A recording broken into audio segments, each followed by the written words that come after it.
E aí, people, a foita do Me Salva! Vamos para aí o nosso Cai no Enem de Geografia. Tchum, tchurum, tchum, tchum, pam.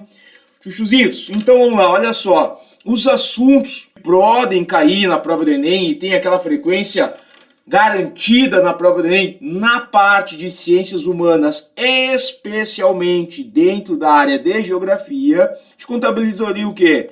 Questão de espaço rural, né? Temos os assuntos de geopolítica e globalização, problemas ambientais, olha aí a parte de demografia, os estudos populacionais bem complexos aparecem com muita frequência na prova do Enem, espaço urbano, espaço industrial, ocasionalmente uma relação entre eles bem intensa, a parte de geografia econômica, trabalhando aí vários assuntos, né, importantes dentro da lógica econômica vigente no planeta e no Brasil.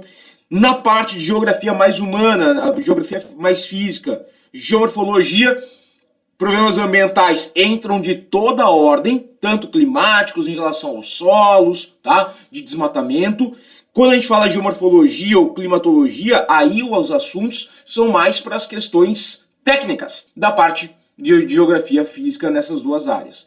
Depois temos aí as relações, né, que são trabalhadas com geração de energia, fontes de energia e meios de transporte. A parte de biogeografia entra aqui a questão de vegetação no Brasil, os recursos hídricos e cartografia. Esses são os assuntos mais frequentes. Existem outros que aparecem na prova do Enem? Sim, salabim, bim, bim, bim, bim, meu chuchu. Mas esses são os mais frequentes. Os assuntos mais importantes chegaram para vocês agora. Aquilo que não pode chegar na prova do Enem sem ter estudado. Se tu vai fazer uma prova do Enem e tu quer garantir várias questões aí, tem que ter estudado com profundidade. Espaço rural tá ali, ó, é o primeiro lugar, tá no top, tá ali a vaquinha mimosa, trabalhando aí com o espaço rural. Segundo assunto mais trabalhado, geopolítica e globalização. E em terceiro lugar, vem os problemas ambientais, aquecimento global entre eles é o que mais aparece. Depois, em quarto lugar, demografia, o espaço urbano. Chuchu, esse levantamento ele foi feito a partir das provas do Enem, desde 2011 até as provas de 2020. Primeira aplicação, segunda aplicação, Enem PPL, Enem Digital, tudo. Trouxe aqui o nosso mapa mental. O que eu quero que vocês façam, já dá o teu print aí se tu tá afim. Deixa aí sem a minha mão aparecer para não estragar. Então vamos lá, vamos dar uma olhadinha aqui. Quais os assuntos importantes dentro de espaço rural? Chuchu, primeira coisa, lembrando que quando a gente está pensando em espaço rural, a gente consegue dividir o uso do solo em extensivo e intensivo, uma prática extensiva e intensiva. Há uma diferença entre elas, tá? Até uma certa rivalidade entre elas. A extensiva são as práticas mais tradicionais, que envolvem menor investimento, enquanto as práticas intensivas de uso do solo, maior investimento, portanto mais grana aplicada.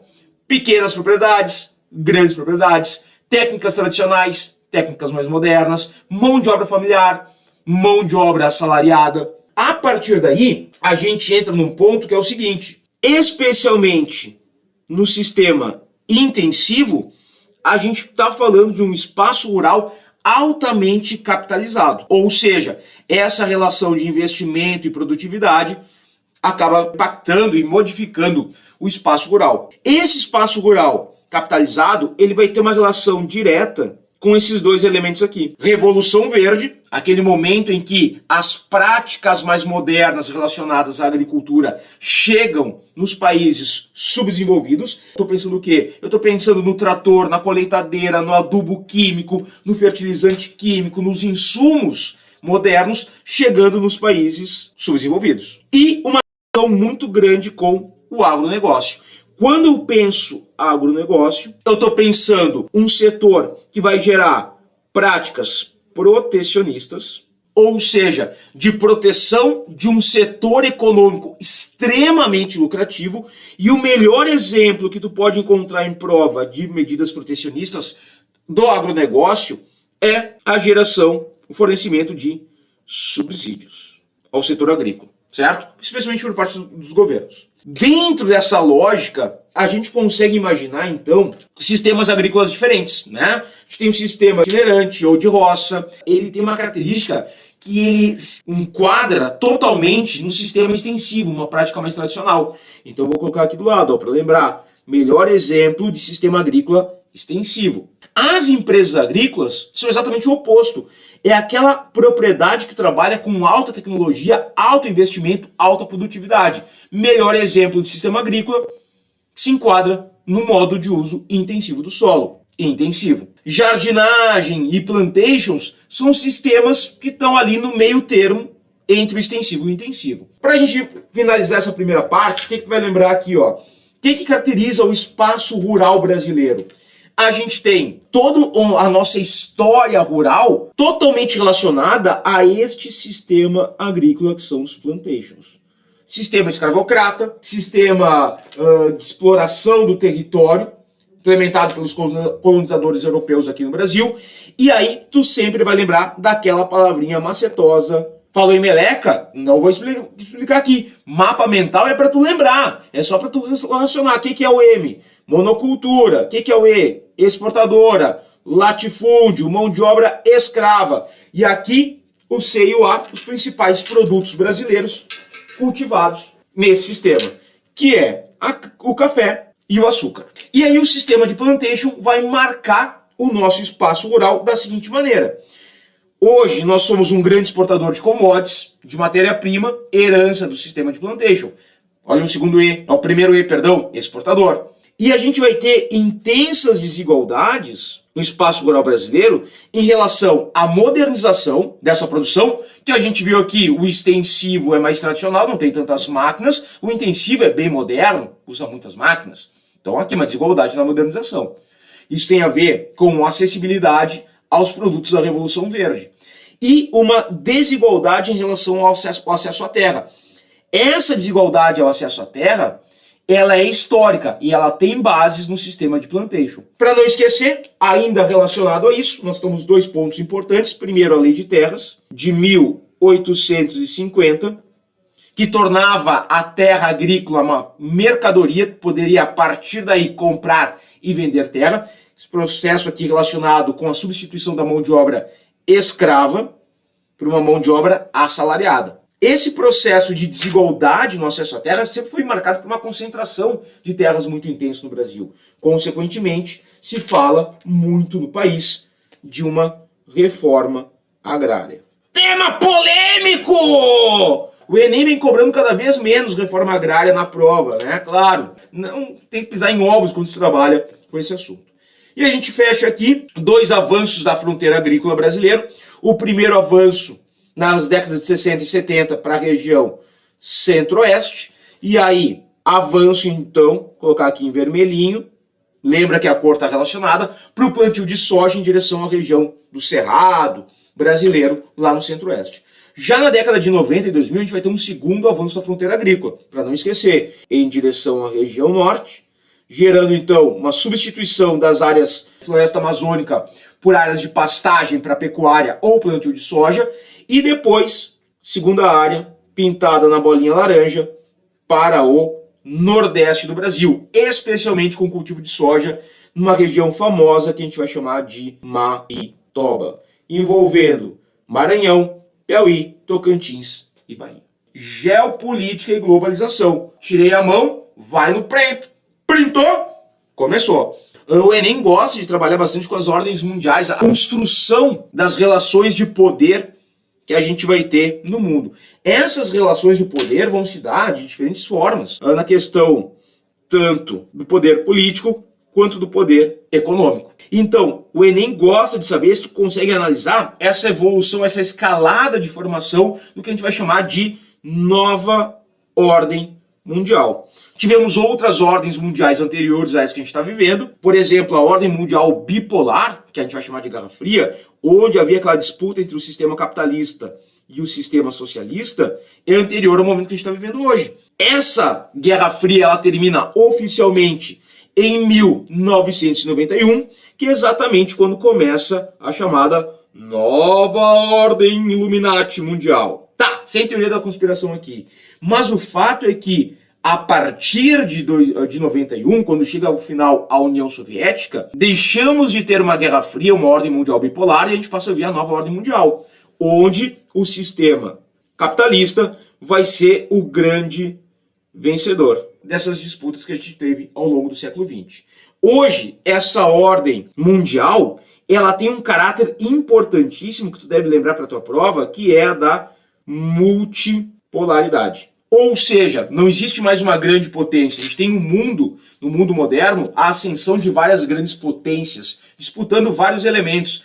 Território, economia, influência. E aí a gente vai lembrar da questão do hard power, soft power. O poder bruto, poder forte, poder... que é aquele poder que um país vai intervir no outro militarmente. E o soft power, que é o poder brando, que vai se dar através da cultura, da música, do alimento. Um poder, né, de influência mais sutil. Bom, quando a gente está falando de globalização, aí a gente vai para uma outra área, que está relacionada com geopolítica. Esses dois elementos caminham juntos, inclusive na prova do Enem. Se eu falo em globalização, eu estou pensando o quê? Eu estou pensando naquela circulação intensa de serviços, eu estou pensando na circulação global de informações, a partir de uma evolução dos meios de telecomunicações, de produtos, com uma evolução dos métodos de transporte e de pessoas. Mas aí tu vai dar pontinho de interrogação ali. Pessoas? Calma. Se eu estou pensando em turistas, sim. Agora, se eu considero as migrações hoje, atuais, a principal causa, tu vai lembrar, são migrações econômicas. E essas migrações econômicas que predominam no mundo não são tão bem aceitas no mundo globalizado. Elas se dão de um país subdesenvolvido para um país desenvolvido. Chuchu, olha só, dentro dessa lógica das migrações, complementa aí o teu mapa mental com o seguinte, para a prova do Enem, lembrar da questão de xenofobia e lembrar da questão dos muros. Muros, entre aspas, com a ideia de políticas antimigratórias ou muros físicos, cercas físicas. Além disso, dentro desse mundo globalizado, a gente vai ter a formação de blocos econômicos, vão gerar uma integração econômica entre alguns países, União Europeia, ASEAN, APEC, o SMCA, TAFTA, SADC, Mercosul, entre outros. Aqui o detalhe fica para o nós. Mercosul! 30 anos de Mercosul. Em crise, e aí a crise dos 30. Tá começando a reclamar o Mercosul. Além disso, a gente vai ter a questão de capitais circulando pelo planeta, cada vez de forma mais intensa. Esses capitais são capitais produtivos, na forma de investimento estrangeiro direto, ou, se tu quiser, numa linguagem mais fácil de entender, a implementação de multinacionais, fábricas multinacionais. E capitais especulativos, que é o dinheiro virtual que circula em uma quantidade cada vez mais absurda em um mundo onde a internet domina. Lembra que as criptomoedas são capitais, um tipo de capital especulativo. E no mundo globalizado, atenção aqui, quando for fazer o teu mapa mental, né, estiver dando uma olhadinha nele para relembrar algumas coisas, a globalização, ela gera uma intensificação das desigualdades, tanto em escala nacional, dentro dos países, quanto em escala global. Chuchuzinho, problemas ambientais. Meu Deus, quanta coisa! Ele é completo pra tu guardar no teu coração.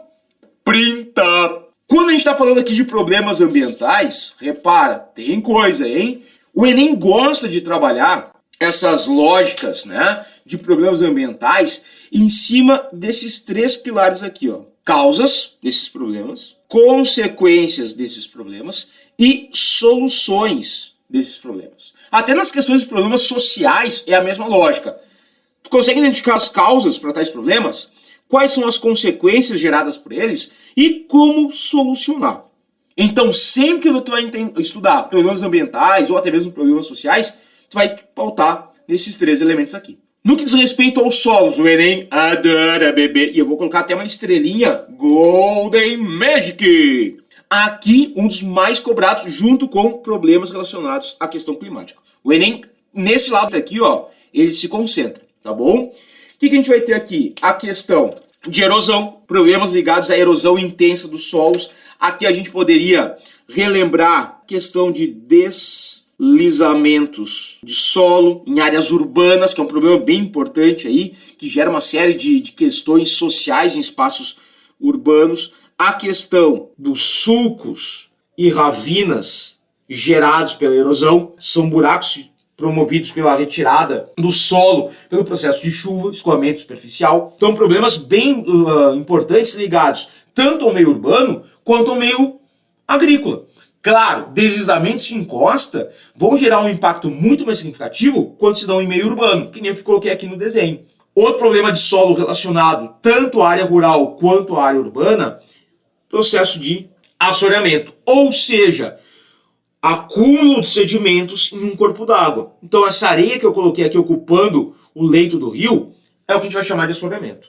O Enem pode trazer aí a questão da lixiviação. Como assim da lixiviação? No sentido, meu chuchu, de que pode trabalhar com um processo que é o resultado de uma lavagem dos nutrientes do solo. Quando chove, a água da chuva infiltra e carrega uma série de nutrientes das áreas mais elevadas para as áreas mais profundas. Eu acumulo sedimentos em áreas de grande profundidade. Isso afeta o crescimento das plantas. Em áreas desmatadas, a lixiviação é intensificada. Para ter lixiviação, tu tem que ter um regime climático chuvoso, um solo permeável. E eu retiro os nutrientes das camadas mais elevadas do solo e acumulo esses nutrientes em grande profundidade. Outra questão aqui relacionada aos solos, laterização. A gente vai ter a formação de cangas lateríticas, ou seja, um processo em que eu vou ter um solo rico em ferro. Olha aqui que eu vou colocar aqui em laranja. Olha aqui, ó, Fe, um solo rico em ferro. Esse ferro vai oxidando e vai formando uma crosta ferruginosa extremamente dura, chamada laterita ou canga. Para eu ter laterização, o meu solo tem que ser rico em ferro. E o último problema aqui que eu trouxe, para a gente relembrar, para o Enem, salinização, para tu guardar no teu mapa mental. Aumento do teor de sal que a gente vai ter em alguns solos. Isso prejudica o crescimento da vegetação. Salinização é um problema que já existe na região do Mapitoba, que nós acabamos de falar. No que diz respeito à vegetação, logicamente, desmatamento, não pode esquecer, né? Com uma consequência, muitas vezes, dos avanços da fronteira agrícola. Desmatamento também é gerado por áreas urbanas. Então, lembra, avanço da fronteira agrícola no Brasil, a gente já mencionou, tu tem em função de dois produtos principais, ou da expansão do cultivo de soja, principalmente, ou da pecuária, especialmente pecuária bovina. Ah, mas também tem desmatamento por conta de extração de madeira, por causa do plantio de cana, de algodão. Sim, mas os dois fatores principais é o plantio de soja e o plantio de vaca. A vaca não se planta. A vaca é minha, eu faço o que eu quiser com ela. Não esquece hotspot, pontos quentes, pontos de grande biodiversidade que a gente vai ter no mundo e que estão sofrendo graves pressões aí em função do desmatamento. Nós temos duas regiões consideradas hotspot no Brasil, Chuchu. Lembra, hotspot, dois biomas aqui importantes, tá? Quais são eles? A gente está falando basicamente de Mata Atlântica, que é esse aqui, Mata Atlântica, que vai sofrer uma ocupação histórica e por isso intensamente devastada, e o bioma Cerrado. Eu vou colocar aqui, ó, asterístico, nos dois biomas brasileiros, Mata Atlântica e Cerrado, que são considerados hotspot. Alta biodiversidade, profundamente ameaçados. E não pode esquecer de que a retirada da vegetação nativa no bioma Caatinga está gerando processo de desertificação naquela região. Depois a gente tem o bioma Floresta Amazônica, bioma Pantanal e bioma Pampa. Também com várias ameaças aí. Na questão climática, lembrando aqui, poluição, elemento principal, tá? Lembrando aqui a questão das ilhas de calor, especialmente em áreas urbanas. Lembra, aqui a temperatura numa ilha de calor, a temperatura na região central, ela é mais alta. Eu tenho uma temperatura elevada. Aqui a temperatura é alta e nas regiões mais periféricas a temperatura é mais baixa. Mas Um dos problemas ambientais, climáticos que o Enem mais gosta de trabalhar, sem sombra de dúvida, é o aquecimento global. Nisso tu vai lembrar o seguinte aí, é uma intensificação do efeito estufa. O efeito estufa, fenômeno natural, aquecimento global, processo antrópico. Essa ampliação ela vai se dar, né, pelas emissões cada vez maiores de GEs, gases de efeito estufa, gás carbônico e metano. As políticas de combate ao aquecimento global também são importantes para lembrar. Protocolo de Kyoto, lá de 1997, que não deu muito certo, e foi substituído recentemente pelo Acordo de Paris de 2015. Então, muito provavelmente na tua prova, se aparecer aqui, esse assunto vai aparecer Acordo de Paris. E por fim, os recursos hídricos. A gente vai ter uma contaminação tanto das águas oceânicas quanto das águas continentais. Nas águas oceânicas, contaminação por lixo e aquelas imagens marcantes que a gente vai ter, né, de plástico no estômago de animais, tartarugas ali mortas pelo consumo de lixo que está presente no mar. E a contaminação, que nem a gente teve o caso lá de óleo no litoral nordestino em 2019. Nas águas superficiais, entra aí a questão da acidificação, pela chuva ácida, por exemplo, da contaminação por efluentes, né, rejeitos urbanos, industriais, eutrofização. Nas águas subterrâneas, nos aquíferos, na questão do aquífero Guarani, Alter do Chão, aqui a gente tem alta contaminação já das águas subterrâneas nesses aquíferos aí. Temos aqui demografia. O que acontece? Dentro de demografia, conceitos importantes que o Enem gosta de cobrar. Olha só, questão de natalidade e mortalidade. Relacionando sempre a taxa de natalidade à taxa de fertilidade, ou seja, o número de crianças em relação ao número de mulheres. Eu consigo fazer essa relação direta. Se a natalidade diminui, a taxa de fertilidade, número de crianças em relação ao número de mulheres, também vai diminuir. E a taxa de mortalidade que eu posso relacionar com outro conceito importante, que é a mortalidade infantil. Excelente indicador da qualidade de saúde de um local. Nessa lógica, lembrando, a diferença entre natalidade e mortalidade, nós chamamos de crescimento vegetativo, que nada mais é que o ritmo de crescimento da população. A população está crescendo muito, está crescendo pouco, está diminuindo. Estou falando de crescimento vegetativo. Esse crescimento vegetativo, ele vai aparecer em muitas questões na forma de pirâmides etárias.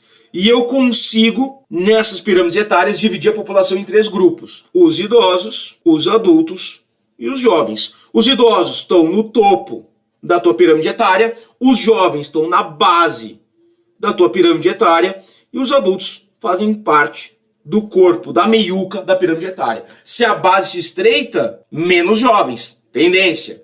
Se o topo se alarga, mais idosos, envelhecimento da população.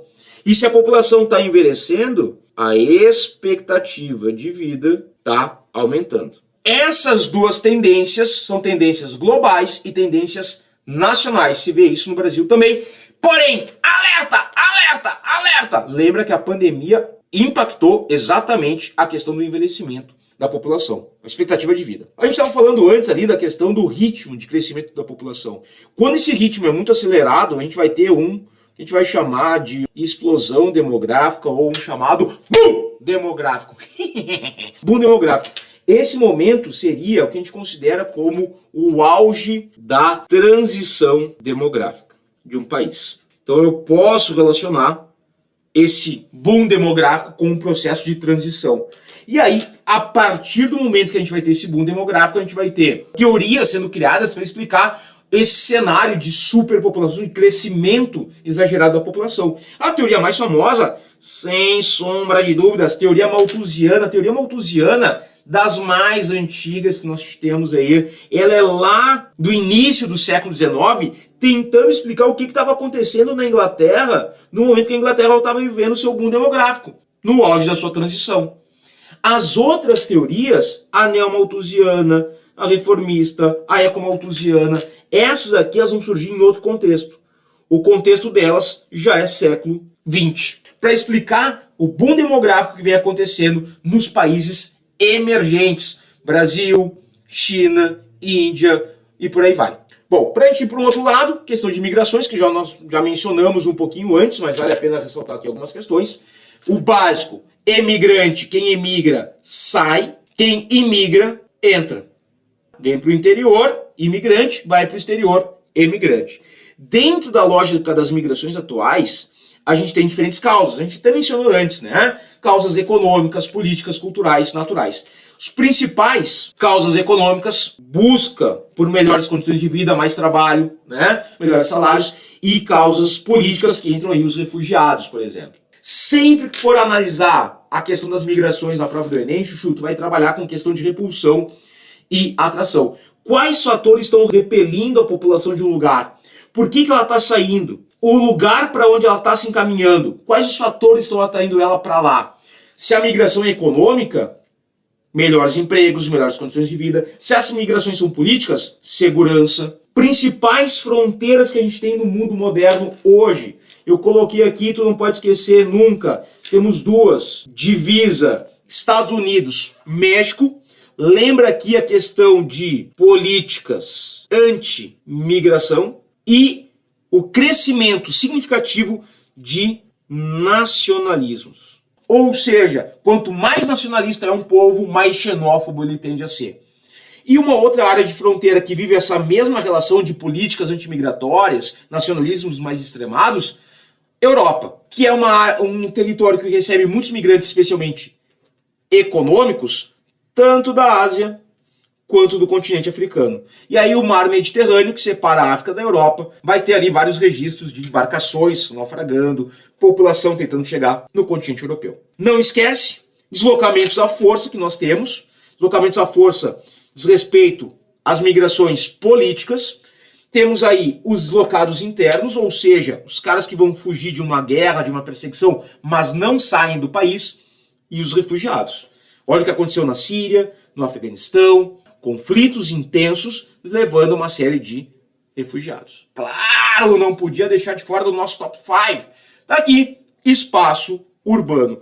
E quando a gente está falando em espaço urbano, obviamente, estou falando de um crescimento urbano, que é o crescimento estrutural da cidade, e de urbanização, que é o crescimento da população que mora nas cidades.